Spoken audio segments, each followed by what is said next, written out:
안녕하십니까. 계속해서 대구에서 전해드리겠습니다. 대구와 경북 지역은 오늘 북상하는 제12호 태풍 남태운의 영향으로 비가 내리고 있습니다. 어제부터 내린 비의 양은 대구 32mm, 달성이 56.5, 구미가 32.5mm를 기록 중입니다. 이번 비는 내일 오후까지 30에서 80mm 더 내리다 차츰 그치겠습니다. 오늘 낮 최고 기온은 대구 21.2도, 안동이 21도 등으로 어제보다 낮았습니다. 대구 기상지청은 태풍이 일본 큐슈를 지나 4일 밤쯤 대한해협에서 약해질 전망이라며 이번 주말과 휴일엔 비가 잦을 것이라고 전망했습니다. 국방부가 사드 성주 배치를 일방적으로 발표하면서 성주 주민들의 거센 저항을 받은 데 이어서 이번에는 제3후보지 검토로 김천 주민들의 반발이 거셉니다. 이 과정에서 성주 군민들끼리는 물론이고 성주와 김천 지역민들 사이에도 감정의 골이 깊어지고 있습니다. 한태영 기자가 보도합니다. 필요한 사항이 있으면 조만간 국방부가 김천과 인접한 성주군 초전면 성주골프장을 사드 배치 장소로 정할 것으로 알려지면서 김천 시민들의 반발도 더욱 거세지고 있습니다. 이런 가운데 박보생 김천시장은 사드를 다시 성주 성산포대에 설치해야 한다면서 감정적인 발언을 내쏟았습니다. 안전하다면은 처음 적지라고 발표하는 성산포대에 그대로 있어야 할 거 아닙니까, 여러분? 성주 국민이 못 먹겠다고 뱉은 음식 김천 시민 먹을 수 있습니까? 이에 대해 성주 사드 배치 철회 투쟁위원회는 박 시장의 언급이 부적절하다면서 사드 배치 철회를 위해 힘을 모아야 할 때라고 강조합니다.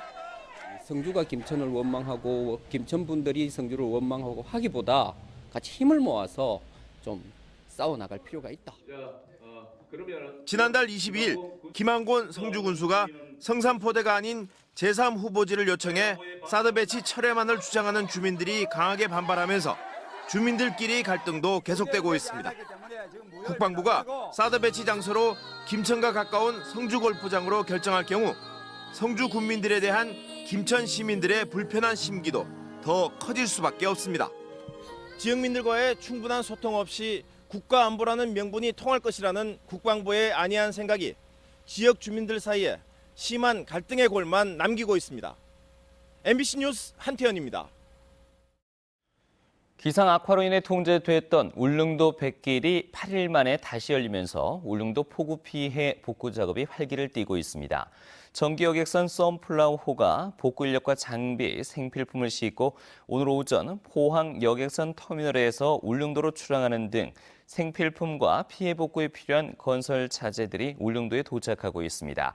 하지만 400mm가 넘는 폭우가 쏟아진 울릉도의 피해가 워낙 심각한 데다 산사태로 일주도로 곳곳이 끊겨 차량과 중장비가 피해 현장에 접근하지 못하고 있고 오늘 새벽부터 다시 비가 오기 시작해서 복구 작업에 어려움을 겪고 있습니다.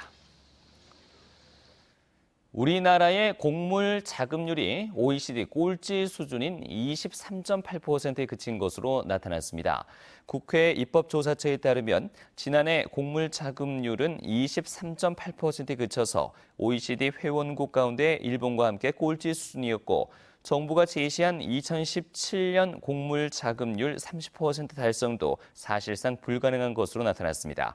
이는 미국과 중국 등과의 자유무역 협정이 빠르게 추진되면서 값싼 수입 농산물이 국내산을 속속 대체해 농지가 빠르게 줄어들고 있기 때문으로 분석됩니다.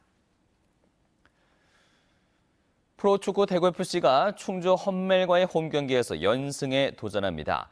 지난 라운드 부천 원정에서 3대2의 짜릿한 역전승을 거뒀던 대구는 내일 오후 4시 대구 스타디움에서 펼쳐지는 K리그 챌린지 32라운드 경기에서 최근 상승하고 있는 경기력을 바탕으로 연승과 함께 2위 탈환을 노리고 있습니다. 대구문화방송은 올 시즌 승격을 위해서 하반기 총력을 쏟고 있는 대구FC의 내일 홈 경기를 오후 3시 50분부터 중계방송합니다. 추석 명절을 맞아 오는 5일부터 18일까지 포항 죽도시장과 경주 성동시장, 영덕 5일장 등 경북도 내 40개 전통시장 주변 도로에 최대 2시간까지 주차가 허용됩니다. 행자부는 지자체와 경찰청의 협조를 받아 도로 여건과 시장 상인회 등의 의견을 수렴해 한시 주차 허용 시장을 선정했으며 교통경찰과 주정차 관리요원이 현장에 배치될 예정입니다. 한편 지난 설 명절 전통시장에 주차를 허용한 결과 이용객과 매출이 20% 이상 증가한 것으로 나타났습니다. 대구 북부경찰서는 승객이 잃어버린 스마트폰을 팔아서 돈을 챙긴 혐의로 택시기사 52살 김모우 씨 등 18명과 이들에게 스마트폰을 사들여 되판 혐의로 32살 전모우 씨 등 3명을 불구속 입건했습니다.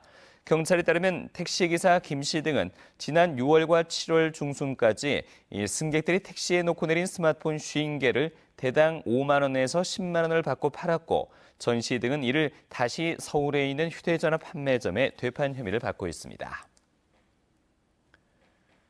대구 성서경찰서는 대구의 한 병원에 폭발물이 있다며 허위 신고를 한 혐의로 48살 A씨를 붙잡아 조사하고 있습니다. 경찰에 따르면 어젯밤 11시 10분쯤 대구시 달서구의 한 병원에 폭발물이 있다는 신고가 접수돼 출동했지만 폭발물로 의심할 만한 물건이 없었고 조사 결과 이 병원에 입원 중인 A씨가 술에 취한 상태에서 다른 환자의 휴대전화로 허위 신고를 한 것으로 확인됐습니다. 2016 안동 캠핑 축제가 오늘 낙동강 둔치에서 개막돼 4일까지 계속됩니다. 문화체육관광부의 야영장 활성화 프로그램 공모 사업으로 열리는 이번 캠핑 축제는 수상 레저 관람과 캠핑 요리 대전 등에 이어서 내일 밤에는 7080 콘서트와 멀티미디어 쇼 등이 열립니다.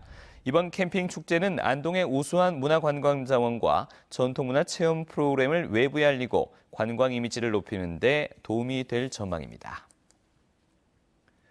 한국거래소 대구 사무소에 따르면 지난달 대구와 경북 상장법인의 시가총액은 43조 2,660억 원으로 전달보다 0.7%가 늘었습니다. 이는 미국의 신용평가 회사가 우리나라의 신용등급을 상향 조정해 외국인들의 지속적인 매수세가 이어지기 때문으로 분석됩니다. 한편 지난달 대구와 경북 투자자의 거래 대항은 전달보다 32% 줄고 거래 대금도 18%가 줄었습니다.